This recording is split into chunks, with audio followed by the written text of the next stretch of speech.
ഓം ശാന്തി. പലപ്പോഴും നമ്മുടെ മനസ്സിലെ സങ്കല്പങ്ങൾ ഊർജമായി പ്രവഹിച്ച് യൂണിവേഴ്സിൽ എത്തിച്ചേരുകയും അതിൻ്റെ ശരിയായ തരംഗങ്ങളിലൂടെ നമുക്ക് തിരിച്ചു കിട്ടുകയും ചെയ്യുമ്പോഴാണ് ഞാനത് വിചാരിച്ചിട്ടേ ഉള്ളൂ, അപ്പോഴത്തേക്കും കിട്ടി. ഞാനൊരു കാര്യം പറയണമെന്ന് വിചാരിച്ചേ ഉള്ളൂ, അപ്പോഴത്തേക്കും അത് നടന്നു കിട്ടി. ഇങ്ങനെയുള്ള പല അനുഭവങ്ങളും നമ്മുടെ ജീവിതത്തിൽ ഉണ്ടാവുന്നത്. ഞാനിത് പറയുമ്പോൾ നിങ്ങൾ ഒരുപാട് പേർക്ക് ഇത്തരം അനുഭവം ഉണ്ടാവും. ഒരാളെ വിളിക്കണം എന്ന് വിചാരിക്കുന്നു, നിന്നെ വിളിക്കണം എന്ന് വിചാരിച്ചിട്ടേ ഉള്ളൂ, അപ്പോഴത്തേക്കും നിൻ്റെ കോൾ ഇങ്ങോട്ട് വന്നു. വേറൊരു കാര്യം നമ്മൾ അയ്യോ ഞാൻ ഇത് വാങ്ങിക്കണം എന്ന് വിചാരിച്ചുള്ളൂ, അപ്പോഴേക്കും ഇതായത് എനിക്ക് ഗിഫ്റ്റായിട്ട് എൻ്റെ അടുത്തേക്ക് വന്നിരിക്കുന്നു. ഇങ്ങനെയുള്ള കൊച്ചു കൊച്ചു അനുഭവങ്ങളില്ലാത്ത ആരും ഉണ്ടായിരിക്കില്ല. എന്തുകൊണ്ടാണ് അങ്ങനെ നമ്മുടെ മനസ്സിനൊരു സങ്കല്പം വരുമ്പോഴത്തേക്കും അത് വളരെ കൃത്യമായി നടക്കുന്നതിൻ്റെ കാരണം എന്താണെന്നറിയോ?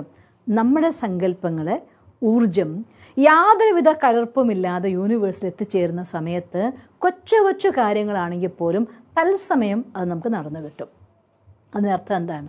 തീർച്ചയായിട്ടും നമ്മുടെ വൈബ്രേഷൻസ്, നമ്മുടെ മനസ്സിലെ സങ്കല്പങ്ങളുടെ തരംഗങ്ങൾ അത് കൃത്യമായി പ്രവഹിക്കുകയാണെങ്കിൽ എല്ലാം നമ്മുടെ അടുത്ത് വന്ന് ചേരും എന്ന കാര്യത്തിൽ യാതൊരു സംശയവുമില്ല. പക്ഷേ യൂണിവേഴ്സിനെ സംബന്ധിച്ചിടത്തോളം അത് വാക്കുകൾ മാത്രമല്ല, വാക്കുകൾക്കൊപ്പമുള്ള വൈബ്രേഷൻ, പ്രകമ്പനങ്ങളാണ് അതിൻ്റെ ഭാഷ. അതുകൊണ്ട് യൂണിവേഴ്സിനോട് സംസാരിക്കുന്ന സമയത്ത് കുറച്ച് കാര്യങ്ങൾ നമ്മൾ ശ്രദ്ധിക്കുകയാണെങ്കിൽ അത് നമുക്ക് വളരെ വേഗത്തിൽ നമ്മുടെ കാര്യങ്ങൾ നേടിയെടുക്കാൻ നമുക്ക് സഹായിക്കുക തന്നെ ചെയ്യും. ഒന്നാമത്തെ കാര്യം, നിങ്ങളോടാണെങ്കിൽ പോയി ഇങ്ങോട്ട് എടുത്ത് കൊണ്ടുപാടി എന്ന് പറഞ്ഞാൽ ആർക്കെങ്കിലും താല്പര്യം കാണുമോ? ഒന്ന് കൊണ്ടു തരുമോ എന്ന് ചോദിച്ചാൽ, അതൊന്ന് എടുത്തുകൊണ്ട് തരാൻ പറ്റുമോ എന്ന് ചോദിച്ചാൽ സന്തോഷത്തോടെ എടുത്തു കൊണ്ടുവരും. അതൊന്ന് കൊണ്ടാൽ എനിക്ക് വലിയ ഉപകാരമാവുമായിരുന്നു കേട്ടോ എന്ന് പറഞ്ഞാൽ പിന്നെന്താ ഞാൻ തരാലോ എന്ന് പറയും. നമ്മുടെ വായിലെ വാക്കുകൾക്കനുസരിച്ച് റെസ്പോൺസ് മനുഷ്യന്മാരിന്ന് പല വിധത്തിൽ നമുക്ക് കിട്ടാറുണ്ട്. ഇൻ ദ സെയിം വേ യൂണിവേഴ്സും ഊർജമാണ്, പോസിറ്റീവ് ഊർജമാണ്. യൂണിവേഴ്സും യൂണിവേഴ്സിൻ്റെ രചയിതാവും രചനയും രണ്ടും പോസിറ്റീവ് എനർജിയുടെ അവതാരമാണ്, കേന്ദ്രമാണ്. ആ പോസിറ്റീവ് എനർജിയുടെ കേന്ദ്രത്തിനോട് ഒരിക്കലും ആജ്ഞ അത് സ്വീകരിക്കുകയില്ല, സ്നേഹത്തിൻ്റെ അധികാരം സ്വീകരിക്കും. ഞാൻ എപ്പോഴും ഓർക്കാറുണ്ട്, ഭഗവാന്റെ മഹാവാക്യത്തിൽ പറയും, നിങ്ങൾ എൻ്റെ അധികാരികളായിരിക്കുന്ന മക്കളാണ്. അധികാരത്തോടെ നിങ്ങൾക്ക് എന്നോട് എന്തും ചോദിക്കാം, യാചനയുടെ ആവശ്യമില്ല, യാചകരാവരുത്. തൻ്റെ മക്കളെ യാചകരായി കാണാൻ ഒരച്ഛനും ഇഷ്ടപ്പെടാത്തതുപോലെ ഭഗവാൻ തൻ്റെ മക്കളെ യാചകരായി കാണാൻ ഇഷ്ടപ്പെടുന്നില്ല. അത് തരണേ, ഇത് തരണേ, അങ്ങനെ വെക്കണേ, ഇങ്ങനെ വെക്കണേ, യാചന വേണ്ട. സ്നേഹത്തിൻ്റെ അധികാരത്തോടെ നിങ്ങൾക്ക് എൻ്റെ അടുത്ത് ആവശ്യപ്പെടാം, എന്നോട് റിപ്പോർട്ട് ചെയ്യാം. അതുകൊണ്ട് യൂണിവേഴ്സിനോടും സ്നേഹത്തിൻ്റെ സമർപ്പണത്തിൻ്റെ ഭാഷയോടുകൂടി, വിനയത്തിൻ്റെ ഭാഷയോടുകൂടി സംസാരിക്കാമെങ്കിൽ അത് അതിശക്തമായ പ്രകമ്പനങ്ങളായി യൂണിവേഴ്സിൽ എത്തിച്ചേരുന്നതാണ്. ഉദാഹരണം പറയുകയാണെങ്കിൽ, എനിക്ക് വേണ്ട ഈ ഒരു തുകേനെ തന്നതിൽ ഞാൻ സ്നേഹത്തോടെ, നന്ദിയോടെ എന്നും അങ്ങയുടെ ഗൈഡൻസ് ഞാൻ സ്വീകരിക്കുന്നതായിരിക്കും. സമർപ്പണം വന്നു, സ്നേഹം വന്നു, വിനയം വന്നു, നന്ദി വന്നു. ഇത്തരത്തിൽ ഒരു കാര്യം നമുക്ക് യൂണിവേഴ്സിനോട് ആവശ്യപ്പെടാനുണ്ടെങ്കിൽ നമ്മൾ പറയേണ്ട വാക്കെന്ത് എന്നതിനെക്കുറിച്ച് വിചാരസാഗര മഥനം ചെയ്ത് കൃത്യമായി നല്ല വാക്കുകളെ, അർത്ഥവത്തായിരിക്കുന്ന, കേൾക്കുന്ന സമയത്ത് ഊർജമുണ്ടാക്കുന്ന നന്ദി ഉണ്ടായിരിക്കണം, വിനയത്തിൻ്റെ പ്രഭാവം ഉണ്ടായിരിക്കണം, സ്നേഹത്തിൻ്റെ ശക്തി ഉണ്ടായിരിക്കണം, ഗൈഡ് ലൈൻസിന് വേണ്ടിയുള്ളതായിരിക്കുന്ന സമർപ്പണം ഉണ്ടായിരിക്കണം. ഇത്ര 4 കാര്യങ്ങൾ ഉൾപ്പെടുത്തിക്കൊണ്ട് നിങ്ങൾക്ക് നിങ്ങളുടെ വാചകങ്ങൾ ഉണ്ടാക്കിക്കൊണ്ട് ആ വാചകങ്ങളാണ് നിങ്ങൾ യൂണിവേഴ്സിനോട് റിക്വസ്റ്റ് ചെയ്യുന്നതെങ്കിൽ തീർച്ചയായിട്ടും അത് വളരെ വേഗത്തിൽ നിങ്ങളിലേക്ക് വരും. രണ്ടാമത്തെ കാര്യം, യൂണിവേഴ്സ് നിങ്ങളുടെ അടുത്ത് ഒരു വാക്ക് പറഞ്ഞു കഴിഞ്ഞ ശേഷം ബാക്കിയുള്ള സമയം മുഴുവൻ നിങ്ങൾ മറ്റേതെങ്കിലും കാര്യങ്ങളിൽ ഇറിറ്റേഷൻ, ദേഷ്യം, വെറുപ്പ്, പിണക്കം, വഴക്ക്, മൂഡ് ഓഫ്, സങ്കടം, കരച്ചിൽ, വേണ്ടാത്തതായിട്ടുള്ള കാര്യങ്ങൾ കാണൽ, കേൾക്കൽ എന്ന് വെച്ചാൽ അർത്ഥം നിങ്ങൾ ഒരു കുടം നിറച്ച് വിഷം ഉണ്ടാക്കിയിട്ട് അതിൻ്റെ ഒരു തുള്ളി അമൃതം വീഴ്ത്തിയത് കൊണ്ട് വീഴും മുന്നേ അമൃതം വിഷമായി തീർന്നിട്ടുണ്ടാവും. അതുകൊണ്ട് മനസ്സിലെ ഭാവനകളെ എപ്പോഴെല്ലാമാണോ നമുക്ക് ഒരു മാനിഫെസ്റ്റേഷൻ ചെയ്യേണ്ടത്, ആ പ്രോസസ്സ് പറയുന്നത്, ഗ്രാറ്റിറ്റ്യൂഡ് ഉപയോഗിക്കുന്നത്, അല്ലെങ്കിൽ ഏതെങ്കിലും അഫർമേഷൻ ചെയ്യുന്നത്, ആ സമയം മാത്രമല്ല ഡ്രീമിന് വേണ്ടതായിട്ടുള്ള യാത്ര. നമ്മുടെ മനസ്സിൻ്റെ ഉള്ളിൽ ഇറിറ്റേഷനും ദേഷ്യവും വെറുപ്പും ഒഴിവാക്കത്തോടത്തോളം കാലം ഒരിക്കലും ഹൃദയത്തിൽ നന്മയ്ക്ക് വസിക്കാൻ സാധ്യമല്ല. നന്മയുള്ള ഹൃദയത്തിലേക്ക് മാത്രമേ, പോസിറ്റീവ് എനർജിയിലേക്ക് മാത്രമേ പോസിറ്റീവ് എനർജി അട്രാക്റ്റ് ചെയ്യപ്പെടൂ.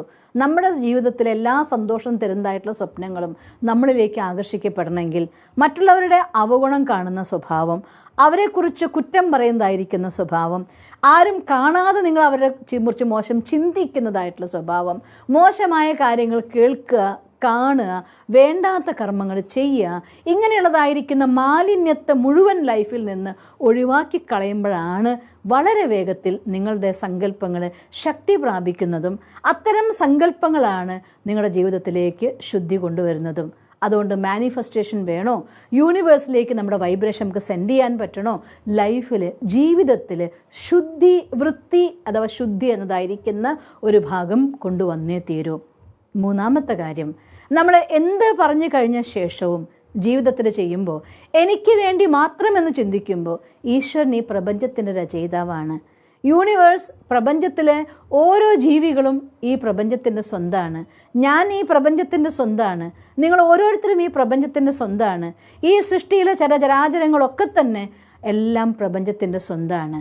അതുകൊണ്ട് നമ്മളൊരു കാര്യം ചോദിക്കുമ്പോൾ നിങ്ങളിലൂടെ അനേകർക്ക് മംഗളം സംഭവിക്കുമെങ്കിൽ വളരെ വേഗത്തിൽ തരും. അതിൻ്റെ ഉത്തരവാദിത്വത്തിൽ നിങ്ങൾ തോൾ ചേർന്ന് നിൽക്കുകയാണ് ചെയ്യുന്നത്. അതുകൊണ്ട് ഏതൊരു ഡ്രീം, ഏതൊരു കാര്യവും പ്രപഞ്ചത്തോട് ചോദിക്കുന്ന സമയത്ത് നമ്മുടെ സ്വാർത്ഥത മാത്രം കാണാതെ അതിലൂടെ നിങ്ങൾക്ക് ഈ ലോകത്തിന് വേണ്ടി ചെയ്യാൻ പറ്റുന്ന ഒരു ലക്ഷ്യം കൂടെ വെച്ചുകൊണ്ടായിരിക്കണം നമ്മുടെ ഏതൊരു സ്വപ്നവും നമ്മൾ ചോദിക്കുന്നത്. എങ്കിൽ തരാതിരിക്കാൻ ഈശ്വരനോ പ്രപഞ്ചത്തിനോ സാധിക്കില്ല. അത് നിങ്ങൾക്ക് കിട്ടിയിരിക്കും. പിന്നെ ഒരു കാര്യം, നമുക്ക് ഒരു കാര്യത്തെ നേടിക്കഴിഞ്ഞ ശേഷം ഒരു പ്രാവശ്യം നമ്മുടെ ലൈഫിൽ അത് വന്നു കഴിയുമ്പോൾ അതിനെ വാല്യൂ ചെയ്യാന്ന് വെച്ചാൽ അർത്ഥം കിട്ടിയ കൊച്ചു കാര്യത്തിന് പോലും നന്ദി പറയുകയും അതിനെ പോസിറ്റീവായി മാത്രം ഉപയോഗിക്കുകയും ചെയ്യുക. എങ്കിൽ ആ ഡ്രീം സദാ നിങ്ങളുടെ കൂടെ ഉണ്ടാവുകയും ചെയ്യും. ഇത്തരത്തിൽ നമ്മുടെ മനസ്സിനുള്ളതായിട്ടുള്ള സങ്കല്പധാരയുടെ ശുദ്ധിയിലൂടെ, കൃത്യതയിലൂടെ, വിനയത്തിലൂടെ, നന്ദിയോടെ, സ്നേഹത്തോടെ, സമർപ്പണത്തോടെ നിങ്ങളുടെ വൈബ്രേഷൻ ഈ പ്രപഞ്ചത്തിലേക്ക് സെൻഡ് ചെയ്യാമെങ്കിൽ വളരെ വേഗം യൂണിവേഴ്സ് അത് കേൾക്കുകയും നിങ്ങൾക്ക് നിങ്ങളുടെ സ്വപ്നങ്ങളെ നിങ്ങളിലേക്ക് എത്തിച്ചേരാൻ സാധിക്കുകയും ചെയ്യും. അതിന് നിങ്ങളെ ശുദ്ധീകരിക്കാനുള്ള ബെസ്റ്റ് മെത്തഡാണ് മെഡിറ്റേഷൻ. എല്ലാ വീഡിയോസിലും സിസ്റ്റർ പറയും പോലെ ഒരിക്കൽ കൂടെ നിങ്ങളോട് പറയുകയാണ്, നിങ്ങളും മെഡിറ്റേഷൻ പഠിക്കൂ, ഡെയിലി സത്സംഗത്തിൽ അറ്റൻഡ് ചെയ്യൂ. നമ്മുടെ വൈബ്രേഷനെ പല മടങ്ങ് പോസിറ്റീവാക്കി മാറ്റാൻ, ധനത്തിൻ്റെ വൈബ്രേഷൻ്റെ ലെവലിലേക്ക് നിങ്ങളുടെ വൈബ്രേഷനെ ഉയർത്താൻ, സന്തോഷത്തിൻ്റെ വൈബ്രേഷനിലേക്ക് നിങ്ങൾ ഉയർത്താൻ വേണ്ടിക്കൊണ്ട് സഹായിക്കുന്ന ഒന്നാണ് മെഡിറ്റേഷനും സത്സംഗവും. ജ്ഞാനം, അറിവ് എന്നതായിരിക്കുന്ന ആത്മാവിൻ്റെ ഗുണമാണ് അതിന് ധനത്തിൻ്റെ ഫ്രീക്വൻസിയിൽ കൊണ്ടെത്തിക്കുന്നത്. അതുകൊണ്ടാണ് പഠിക്കുന്ന, അവനവൻ്റെ സമയത്തെ സഫലമാക്കുന്ന, വായിക്കുന്ന, പഠിക്കുന്ന ആളുകൾ സമ്പന്നന്മാരുടെ ലിസ്റ്റ് എടുത്ത് നോക്കിയാൽ അങ്ങനെയുള്ളവരേ ഉള്ളൂ, അല്ലാത്തവരാരുമില്ല. അതുകൊണ്ട് തൻ്റെ മനസ്സിനെ പവർഫുള്ളാക്കി മാറ്റാൻ വേണ്ടിക്കൊണ്ട് ദിവസവും പഠനം ഒരാൾക്ക് അത്യാവശ്യമാണ്. മനസ്സിനെ പവർഫുള്ളാക്കാൻ സ്വയം ഭഗവാന്റെ സംസാരം കേൾക്കാൻ പറ്റുന്ന വേദിയാണ് ഈശ്വരീയ വിശ്വവിദ്യാലയത്തിലെ സത്സംഗങ്ങൾ. കഴിയുമെങ്കിൽ തീർച്ചയായും നിങ്ങളവിടെ പോവാനും കേൾക്കാനും ശ്രമിക്കണം. മെഡിറ്റേഷനിലൂടെ ക്ലീനിങ് പ്രോസസ്സ് എളുപ്പത്തിൽ നിങ്ങൾക്ക് ചെയ്യാൻ സാധിക്കും. മനസ്സിലെ ടൈം ടേബിൾ കൊടുക്കുന്നതിലൂടെ വ്യർത്ഥ സങ്കല്പങ്ങളില്ലാതെ, വേസ്റ്റ് ഇല്ലാതെ ക്ലീൻ ചെയ്യാൻ നിങ്ങൾക്ക് സാധിക്കും. ഈശ്വരന് കത്തെഴുതുന്നതിലൂടെ രാത്രി സമയത്ത് ടോട്ടൽ ഡേയിലെ എല്ലാ ഭാരങ്ങളും ഇല്ലാതാക്കി മനസ്സിനെ ക്ലീൻ ചെയ്യാനാവും. രാത്രിയുള്ളതായിരിക്കുന്ന ഗുഡ് നൈറ്റ് മെഡിറ്റേഷനിലൂടെ നിങ്ങൾക്ക് മറ്റെല്ലാവരുമായിട്ടുള്ള നെഗറ്റീവ് അക്കൗണ്ട്സിനെ ക്ലോസ് ചെയ്തുകൊണ്ട് ഓൺലി പോസിറ്റീവ് അക്കൗണ്ട്സിലേക്ക് മാറ്റാൻ സാധിക്കും.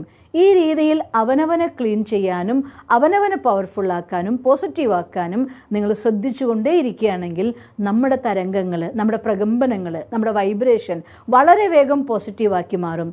ഈ ജ്ഞാനം നിങ്ങളുടെ സമ്പത്തിൻ്റെ ഫ്രീക്വൻസി ആയിട്ട് സെയിം റേഞ്ചിലെത്തുകയും ധനം നിങ്ങളിലേക്ക് ഒഴുകി വരികയും ചെയ്യും. സ്നേഹത്തിൻ്റെ ശക്തി നിങ്ങളുള്ളിൽ നിറയുന്ന സമയത്ത് സംബന്ധങ്ങളിൽ സുഖം നമുക്ക് അനുഭവപ്പെടാൻ തുടങ്ങും. സ്നേഹം എന്നത് മാജിക്കലായിരിക്കുന്ന പവറാണ്. കൊടുക്കും തോറും എല്ലാ മുറിവുകളെയും ഹീൽ ചെയ്യാൻ പറ്റുന്ന ഏറ്റവും വലിയ മരുന്നാണ് സ്നേഹം എന്നത്. അതുകൊണ്ട് നിസ്വാർത്ഥമായിരിക്കുന്ന സ്നേഹം, ഈശ്വരൻ്റെ സ്നേഹം മതിയാവോളം ആസ്വദിക്കുമ്പോൾ ലോകത്തെല്ലാവർക്കും സ്നേഹം കൊടുക്കാനുള്ള ശക്തി നിങ്ങളോട് നിറയാൻ തുടങ്ങും. നിങ്ങളുള്ളിൽ ശാന്തി നിറയുമ്പോൾ നിങ്ങളുടെ ചുറ്റുമുള്ള വൈബ്രേഷനിൽ കൂൾനെസ്, ശാന്തമാക്കാൻ, തണുപ്പിക്കാൻ നിങ്ങൾക്ക് സാധിക്കും.